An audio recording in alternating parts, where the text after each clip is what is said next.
మహిళా కాంగ్రెస్ అభ్యర్థన చేర్చడం జరుగుతుంది.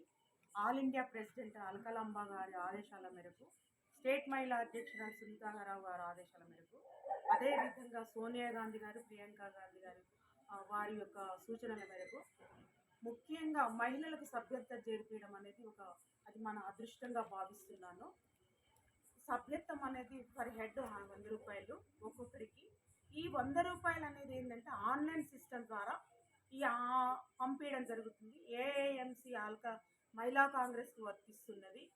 సిస్టంలో ఎక్కియడానికి మన పేరు అక్కడ నమోదు కావడానికి, ప్రతి ఒక్కరు ఎవరైతే జాయిన్ అవుతారో వారి పేరు నమోదు కావడానికి, అదేవిధంగా అక్కడ సిస్టంలో ఏఐఎంసీకి మనం కట్టిన 100 రూపాయలు అక్కడ పెట్టి అక్కడ ఇచ్చినంత అక్కడ ఓకే అయినాక మనకు ఒక రిసిప్ట్ వస్తుంది. ఇది వచ్చేసి ఈ విధంగా పేరుతో సహా, దీంట్లో ఎలాంటి ఫ్రాడ్ ఏది ఉండదనమాట. 100 రూపీస్ మనం పే చేసినాము, దాని తర్వాత మన పేరు ఇదంతా వస్తుంది. ఇది మనం ఈ వచ్చిన సర్టిఫికెట్ని లామినేషన్ చేపించి పెట్టుకోవాలి. మనము ఆధార్ కార్డు, రేషన్ కార్డు ఏ విధంగా అయితే లామినేషన్ చేయించుకున్నాం, అదే విధంగా ఇట్లా ఈ వచ్చిన మన సర్టిఫికెట్ అనే దాన్ని రిసిప్ట్ని తీసుకొని లామినేషన్ చేయించుకొని పెట్టుకోండి. దీనివల్ల మనకు ఉపయోగం ఏంటంటే, రేపు భవిష్యత్తులో గవర్నమెంట్ స్కీమ్స్ ఏదైనా వస్తే పెట్టవచ్చు. ఆల్రెడీ మన సీఎం గారు రేవంత్ రెడ్డి గారు మహిళలకు వారు అన్నమాట నిలబెట్టుకున్నారు.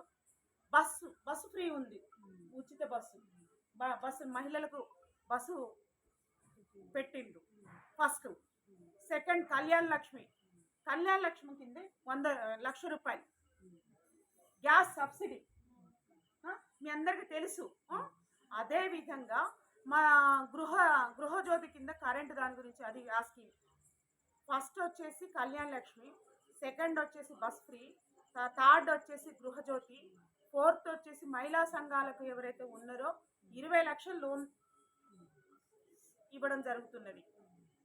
అదేవిధంగా మనకు రానున్న రోజులలో కూడా సీఎం గారు వారు మాట ప్రకారం అన్నమాట నిలబెట్టుకుంటారు.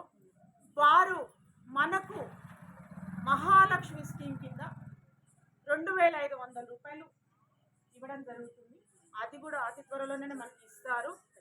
మనకున్న స్కీమ్స్ వచ్చిన దాన్ని బట్టి మనం ఈ సభ్యత్వం చేద్దామని చెప్తున్నాను.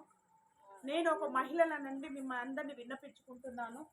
భవిష్యత్తులో మనకి ఇది పనికొస్తుంది. ఈ 5 సంవత్సరాలు ఈ సభ్యత్వం చేరడం వల్ల 5 సంవత్సరాలు వర్తిస్తుంది అనమాట.